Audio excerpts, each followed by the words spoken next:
Les EdTech Mondays UMOA sont soutenus par le Centre pour l'enseignement et l'apprentissage innovant de la Fondation Mastercard en partenariat avec Denso. Vous regardez les EdTech Monday UMOA et merci de nous rester fidèles. Aujourd'hui, on parle d'un enjeu essentiel, briser les barrières pour rendre les EdTech accessibles à tous. Car derrière les plateformes et les applications, ce sont les partenariats qui font la différence entre États, start-up, opérateurs, bailleurs et bien sûr les enseignants sur le terrain. Alors, qu'est-ce qui fonctionne? Quels freins faut-il encore lever? Et surtout, comment construire ensemble une éducation numérique plus inclusive? Éléments de réponse tout de suite avec nos panélistes. Je suis Alexis Lekogo, Naomi Kofi-Kwaku est notre interprète en langue des signes et voici nos invités. Madame Aïda Sow, lead EdTech écosystème à la Fondation Mastercard Sénégal. Madame Eyonta Djomeda, directrice de la Fondation MTN au Bénin. Et Monsieur Fernand Nino Mendy, chef des services administratifs du Centre de calcul de l'Université Gaston Berger de Saint-Louis, responsable délégué de l'Orange Digital Club de l'UGB. Chers panélistes, merci d'avoir accepté cette invitation. Ensemble, nous allons discuter d'éducation, de technologie et surtout d'inclusivité et bien sûr comment rendre ces technologies éducatives plus inclusives et plus accessibles à tous. Mesdames, merci d'être en ligne avec nous. Monsieur Mendy, c'est un plaisir de vous recevoir sur ce plateau. C'est moi. Merci. Commençons tout de suite cette discussion et intéressons-nous donc à cette co-construction autour de l'écosystème EdTech. Quand on parle des technologies éducatives, on pense souvent aux plateformes ou aux applications, mais l'innovation éducative ne se résume pas seulement à la technologie. Ce qui fait la différence, c'est bien sûr la capacité des acteurs à travailler ensemble, que ce soit les institutions, les entreprises, les startups ou encore les bailleurs. Alors comment créer des partenariats solides, utiles et équitables? Qu'est-ce qui fonctionne déjà et qu'est-ce qui reste à améliorer?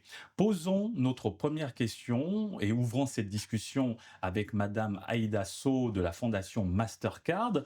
D'après votre expérience, Madame Sow, quel type de partenariats ont le plus d'impact pour élargir l'accès aux outils éducatifs? Et quand ces projets réussissent, quels sont les éléments clés qui font la différence?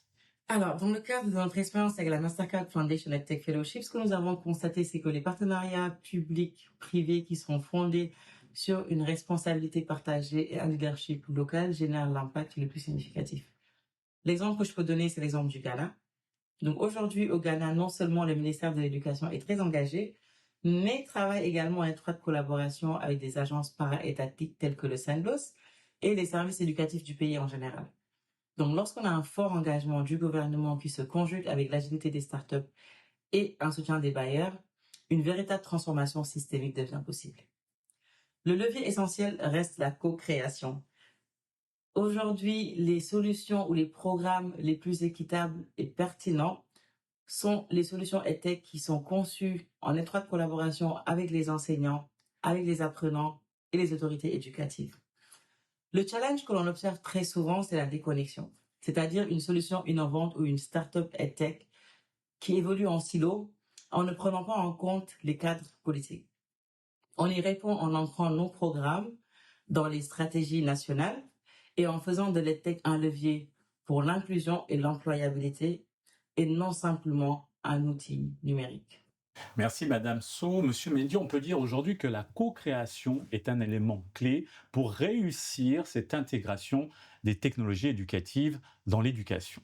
Oui, la co-création est nécessaire parce qu'il faut d'abord prendre ce qu'il y a comme besoin, comme attente de l'autre partie, puis également en considérant les missions de l'autre partie également pour pouvoir parvenir à quelque chose de pertinent.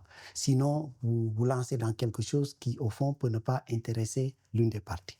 D'où le caractère fondamental de la co-création. Et bien sûr, il faut s'intéresser aux principaux bénéficiaires qui sont vous, les enseignants et bien sûr les élèves. Poursuivons cette discussion cette fois avec Madame Djomeda, directrice de la Fondation MTN au Bénin. Madame Djomeda, vous avez lancé plusieurs initiatives dans le domaine de l'éducation numérique, notamment avec YellowCare. Qu'est-ce qui vous a convaincu en tant qu'opérateur télécom à vous engager concrètement dans l'EdTech? Il faut d'abord reconnaître que ce projet s'inscrit dans le programme YellowCare de MTN Bénin. YellowCare est une initiative portée par toutes les filiales du groupe MTN et qui vise à impacter durablement les communautés locales par des actions solidaires et inclusives avec la participation active du personnel de MTN.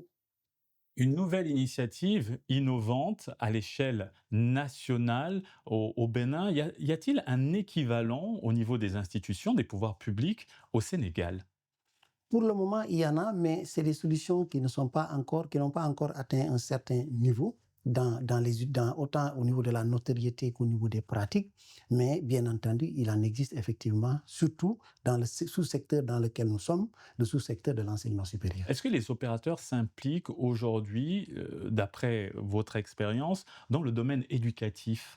Effectivement, comme je l'ai dit, nous travaillons aujourd'hui avec la Sonatel de manière globale, qui a mis en place des programmes exclusivement réservés au domaine du numérique au niveau des universités, et parmi lesquels nous avons l'Orange Digital Club de l'UGB, qui est un parfait exemple de ce que nous sommes en train de dire. Nous y reviendrons lors de cet entretien. Madame Jomeda, en tant qu'acteur privé, selon vous, quel rôle spécifique peut jouer un opérateur pour rendre les solutions EdTech plus durables et accessibles? En réalité, nous avons compris en tant qu'opérateur que notre rôle ne se limite pas uniquement à la connectivité. Nous avons la capacité d'intégrer des solutions EdTech durables en tenant compte des réalités locales, infrastructures adaptées, contenus pertinents, formation des enseignants et sensibilisation à la cybersécurité. C'est cette approche holistique qui permet de créer un impact réel et mesurable, comme nous l'avons vu à Soava, où à peu près 1200 enfants bénéficient désormais de meilleures conditions d'apprentissage. Et voici un exemple concret et réussi de partenariat public-privé qui impacte considérablement l'éducation. Monsieur Mendy, vous avez vu de près comment ces partenariats prennent forme à l'université Gaston Berger de Saint-Louis, puisque vous êtes accompagné par la Sonatel, Orange. Dans votre quotidien d'enseignant, qu'est-ce qui a réellement changé avec l'arrivée de ces outils numériques mis à votre disposition? C'est surtout la mise à disposition d'abord d'espaces de formation de qualité avec les conditions nécessaires en termes d'équipement, mais également la possibilité de faire des formations pointues en des délais très courts avec des professionnels. Il est vrai que dans les universités, on parle souvent de théorie, etc. Mais ici, dans le cadre de l'Orange Digital Club, vous avez des professionnels qui sont des experts en la matière, mais qui également sont des praticiens. Ce qui fait qu'en l'espace de 3 jours, c'est ce qui est retenu, ils viennent dispenser des enseignements. Nous sommes dans le secteur de la formation, bien sûr, des enseignements très pointus. Et à partir de là également, nous parvenons à insérer mieux également nos étudiants. Donc, il y a une dimension très importante. C'est deux dimensions, si vous permettez. C'est la dimension insertion et la dimension innovation technologique, parce que nous avons à côté des Fab Labs. Du côté des étudiants, comment s'approprient-ils ces technologies? Y a-t-il eu des ajustements à faire pour qu'ils prennent en main ces nouveaux outils technologiques qui améliorent leur apprentissage? Oui, parce que c'est vrai, et nous allons peut-être venir sur ces questions, mais en ce qui concerne les étudiants, ce qui manque, et ce qui manque en général à l'enseignement supérieur, ce sont les outils nécessaires pour non seulement apprendre, mais s'exercer. Donc, à partir de ces dispositifs que les privés mettent à notre disposition, les étudiants non seulement peuvent parfaire leur apprentissage, mais aussi ils peuvent s'exercer. Et c'est à partir maintenant de ces exercices qu'il y a de l'innovation. Et c'est là la plus-value. Alors, cet Orange Digital Club, il existe depuis quand? Il existe maintenant, nous sommes au moment où nous parlons à la 3e année. Cela veut dire que nous avons des conventions avec la Sonatel qui font 2 ans. Nous avons épuisé les 2 premières années. Là, nous attaquons la 3e année. Monsieur Mendy, merci pour cet éclairage. Et on constate que ce projet de club digital s'inscrit dans la durée, mais parfois, dans notre région UEMOA, on constate que certains programmes alliant technologie et éducation s'arrêtent brusquement. Maintenant, nous allons voir au cours de cette discussion qu'est-ce qui freine et surtout comment dépasser ces blocages pour aller plus loin? Je m'adresse à Madame Diomeda de la Fondation MTN au Bénin. Dans la mise en œuvre de vos programmes éducatifs, vous avez dû faire face à certaines réalités sur le terrain. Concrètement, quelles sont les difficultés principales que vous avez rencontrées dans l'implémentation de vos programmes? Ce qui nous a convaincus de porter le projet Aqua Aid à Soava, c'est avant tout la réalité poignante d'une communauté lacustre où l'accès à l'éducation reste un défi quotidien. En tant qu'entreprise citoyenne, MTN a vu dans cette initiative une opportunité de transformer concrètement les conditions d'apprentissage pour les enfants de cette région. Nous y avons donc construit un module de 3 classes, 2 barques motorisées pour faciliter le transport scolaire des élèves et des enseignants, réduisant par la même occasion l'absentéisme et favorisant une éducation continue. Nous avons mis en place des solutions numériques adaptées à l'environnement, une cyberbarque équipée de 20 laptops et alimentée par énergie solaire, permettant aux élèves d'accéder à des contenus éducatifs interactifs et à des manuels numériques. Nous avons également intégré une dimension environnementale avec des activités de recyclage. Par exemple, nous avons transformé des bâches publicitaires de MTN en sacs d'école, ce qui nous a permis de faire un don de 1000 kits scolaires à la commune au cours de cette rentrée scolaire. Une fois ces programmes déployés, ces outils installés, comment assurez-vous la pérennité de vos actions? Ce projet est le fruit d'une collaboration très étroite entre MTN, les autorités locales, les partenaires techniques et financiers et la communauté de Soava elle-même. Je saisis l'occasion pour réitérer à toutes ces parties prenantes dont l'implication a permis l'atteinte des objectifs poursuivis nos plus chaleureux remerciements. Ensemble, nous avons démontré que la technologie, lorsqu'elle est pensée pour et avec les bénéficiaires, peut devenir un véritable levier de développement durable. La technologie pensée pour et avec les bénéficiaires, est-ce que vous vivez concrètement cette réalité à l'Université Gaston Berger de Saint-Louis? Effectivement, parce que, comme on dit, l'opportunité est venue dans un milieu où la formation déjà est le cœur de métier, la mission principale d'une université comme la nôtre. Et il se trouve également que pour X raisons, les étudiants avaient des difficultés pour certaines pratiques. Et dans ce cadre-là, donc, on n'a pas eu beaucoup de soucis parce qu'il s'agissait tout simplement d'une réponse, d'une opportunité dont la réalisation était effective. Rendre les tech accessibles à tous, faire en sorte que les projets pilotes ne restent pas coincés à une petite échelle.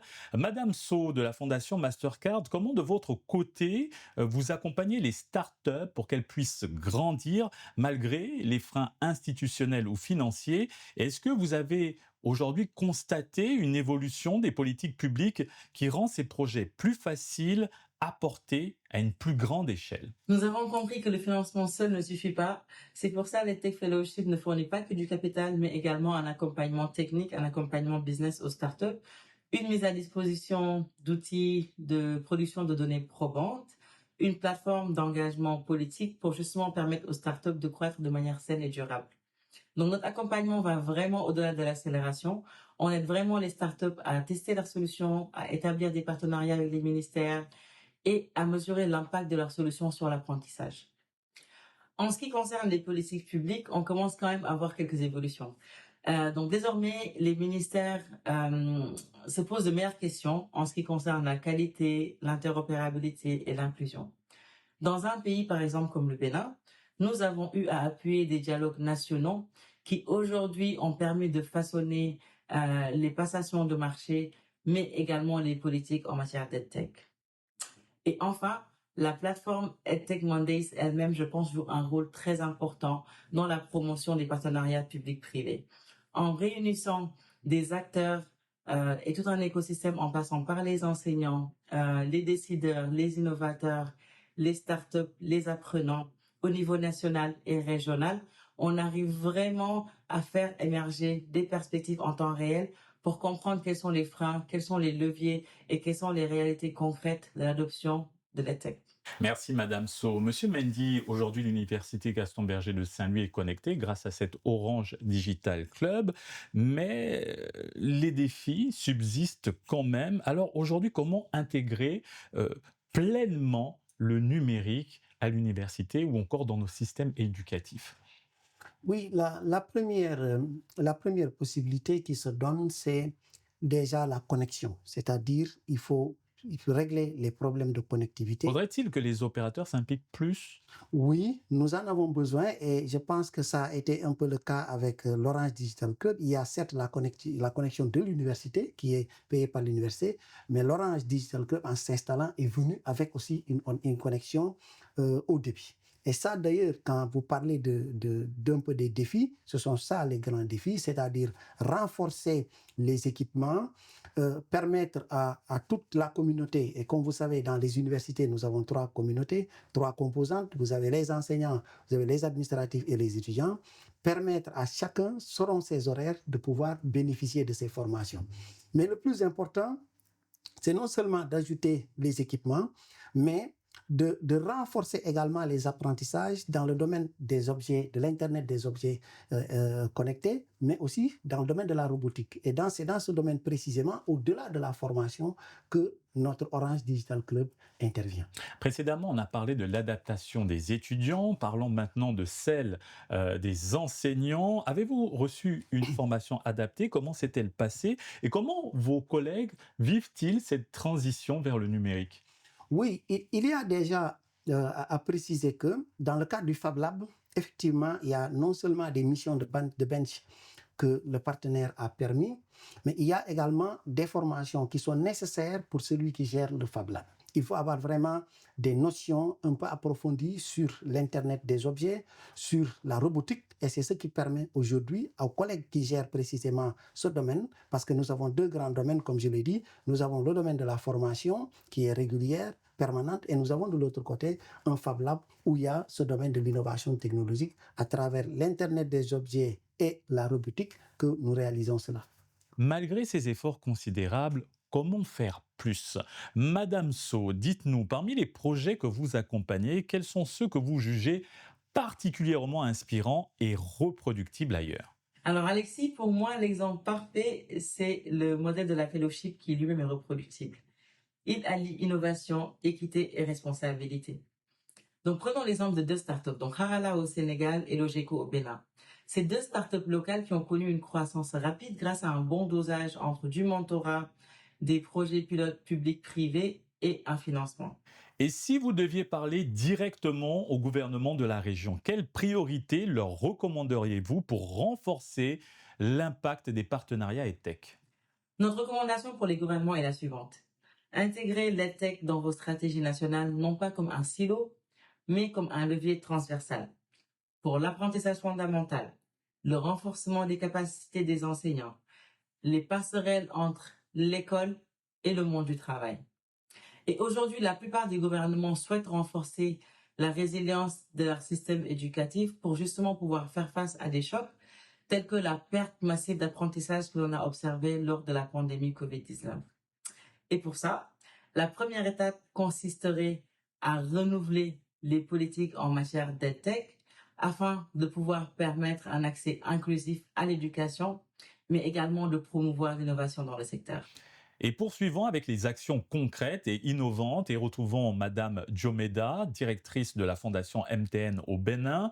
Madame Diomeda, avez-vous l'intention d'étendre votre modèle YellowCare à d'autres zones de la sous-région? Et plus largement, pensez-vous qu'un opérateur peut aujourd'hui jouer un rôle éducatif structurant au-delà de ses missions classiques de connectivité? Nous croyons fermement qu'un opérateur télécom peut jouer le rôle d'acteur éducatif à part entière à la croisée de la technologie, de la responsabilité sociale et de l'inclusion. Ce sont là des actions fortes qui sont mises en œuvre par la Fondation MTN au Bénin. Merci Madame Diomeda. Monsieur Mendy, sur le terrain à l'université, vous êtes en première ligne pour mesurer l'impact des outils numériques sur les étudiants. Qu'avez-vous concrètement observé dans le déroulement des activités, la motivation et surtout les résultats de ces étudiants suite à l'installation de ce club digital? De l'engouement, de la satisfaction également en général après les formations. Et par rapport à ces deux aspects que je viens de citer, nous avons quelques défis. Les défis, c'est surtout aujourd'hui nous focaliser un peu sur les conditions pour permettre aux étudiants entrepreneurs de pouvoir explorer d'autres domaines, mais aussi de pouvoir transmettre, de faire ce qu'on appelle une transmission à la limite de mission aux élèves. Donc, ce sont les deux grandes dimensions aujourd'hui que nous engageons. Donc, autant pour les enseignants, pour les administratifs que pour les étudiants, il y a de l'engouement. Il y a également, en général, l'engouement est mesuré ici par les demandes. Comme je l'ai dit, nous prenons parfois sur les 100% de demandes, nous n'avons que des capacités pour prendre environ 25%. Donc, il y a toujours des gens qu'on ne parvient pas à prendre. Nous avons aussi la question des étudiants entrepreneurs qui ont besoin de multiplication des espaces de ce genre, qui ont besoin également de plus de connectivité pour pouvoir effectivement explorer leur talent. Alors, que pourriez-vous dire au pouvoir public ou encore aux bailleurs ou encore d'autres investisseurs pour renforcer ces projets dans les universités? Peut-être la première chose, c'est de leur dire de mesurer aujourd'hui l'enjeu du numérique dans l'éducation en général et surtout avoir à l'esprit que la coopération entre les universités et le secteur privé, c'est ramener l'université à sa première mission parce qu'il n'y a pas d'université sans communauté. Une université, elle règle les problèmes de ces communautés. Et on ne peut pas aussi former des produits en ne visant pas les attentes des entreprises. Donc, il y a ici une collaboration qui est parfaite. Et au fond, si on parle d'innovation, de progrès, c'est la rencontre entre ces deux parties. Innovation et progrès, et bien sûr beaucoup d'actions à mener dans le sens de l'éducation, des technologies, de la co-création. Il faut co-créer ensemble ces dynamiques qui permettent d'impulser concrètement et de transformer l'éducation dans la région UEMOA. Mesdames, merci d'avoir été avec nous en ligne durant cette émission. Elle s'achève dans quelques instants et je vous invite à donner vos mots de la fin respectifs. Pour finir, je dirais que je suis profondément convaincue que lorsque les partenariats sont fondés sur la confiance, l'équité et une vision partagée, ils ne se contentent pas que de faire évoluer les tech. Ils transforment les systèmes. Ils nous permettent de passer d'innovations isolées à un changement inclusif et durable qui profite à chaque apprenant et non pas juste une minorité qui est privilégiée. Madame Diomeda? Le groupe MTN est présent dans l'espace UEMOA. Le programme Yellow Care, en tant qu'initiative de volontariat du personnel, est implémenté dans tous les pays de l'UEMOA où MTN opère. Le projet Aqua AIDS peut donc être valablement répliqué et MTN Bénin peut partager son expérience avec d'autres filiales du groupe dans la mise en œuvre de projets similaires. Merci Madame Diomeda. Et Monsieur Mendy, quelle serait votre conclusion? C'est que ces partenariats permettent de co-construire l'avenir de nos pays. Et c'est à ce titre d'ailleurs qu'il faut les saluer. Je vous remercie. Merci Monsieur Mendy, merci Madame So, Madame Diomeda. Et c'est ainsi que s'achève cette émission. Quant à nous, on se retrouve la prochaine fois pour un nouveau numéro des EdTech Monday UEMOA.